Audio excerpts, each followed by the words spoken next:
Monsieur le ministre. Vous n'avez plus de temps, mon cher collègue. La parole est à Monsieur Philippe Frey pour le groupe Renaissance. Merci Madame la Présidente. Ma question s'adresse à Aurélien Rousseau, ministre de la Santé. Monsieur le ministre, 11%, c'est le pourcentage de foyers infestés par des punaises de lit entre 2017 et 2022 d'après l'ANSES. Disparus depuis 1950, ces insectes sont de retour dans le quotidien des Français avec une prolifération qui doit nous interpeller. Véritable fléau, les punaises de lit soulèvent une inquiétude extrêmement forte au sein de l'opinion publique, tant il est difficile de s'en débarrasser en raison d'une résistance aux insecticides et du prix de l'intervention. Ce qui accentue encore plus la situation de précarité de ceux qui en sont victimes. Véritable tabou, les punaises de lit suscitent la honte, alors même que les infestations ne présentent aucun lien avec un éventuel manque d'hygiène ou d'origine. En parler est très difficile et peut générer un sentiment de rejet. Tous les ménages modestes, comme aisés, à la ville comme à la campagne, peuvent être confrontés à ce fléau. Sur le plan sanitaire, la problématique causée par les punaises de lit est également réelle. Si certains indiquent à raison qu'elles ne transmettent pas de maladies, elles peuvent pour autant être à l'origine de conséquences dermatologiques pouvant être graves. En outre, la punaise de lit est un désastre pour la santé mentale de ses victimes. On ne compte plus les cas d'anxiété, de troubles du sommeil ou de dépression à la suite d'une infestation. Notre majorité est mobilisée. Dès 2020, un numéro d'appel a été mis en place qui a permis de renseigner plusieurs milliers de Français. Et en 2022, un plan interministériel a été dévoilé pour accentuer la lutte contre ce fléau. Aussi, Monsieur le ministre, dans la continuité des mesures déjà initiées, quelles nouvelles réponses le gouvernement peut-il apporter sur le plan sanitaire et économique dans cette situation qui préoccupe fortement les Français? Je vous remercie.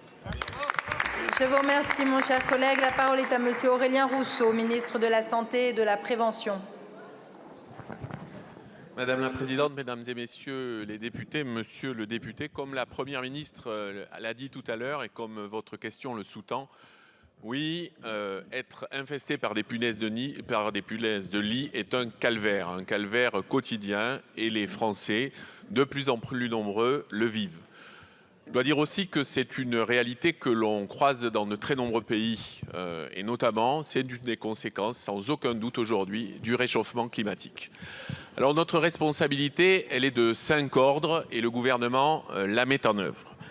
La première d'entre elles, c'est de mettre à disposition de nos concitoyens une information fiable, claire et précise qui ne repose pas uniquement sur le recours aux pesticides alors même que cela crée de la résistance chez ces insectes.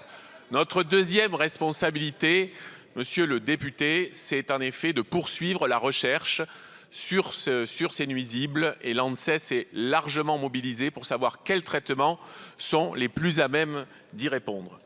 Notre troisième responsabilité, et il y aura dans les toutes prochaines heures une réunion autour d'Agnès Firmin-Lebaudot et de Patrice Vergrit, c'est d'avoir tous les acteurs qui sont regroupés, les bailleurs sociaux, les entreprises, les représentants des locataires et des propriétaires pour engager ensemble ce combat. Et le dernier point, et j'y tiens particulièrement, c'est celui qui consiste à ce que nos concitoyens ne tombent pas dans le piège de certains qui, voulant profiter de leur détresse, peuvent faire quelques profits sur leur dos.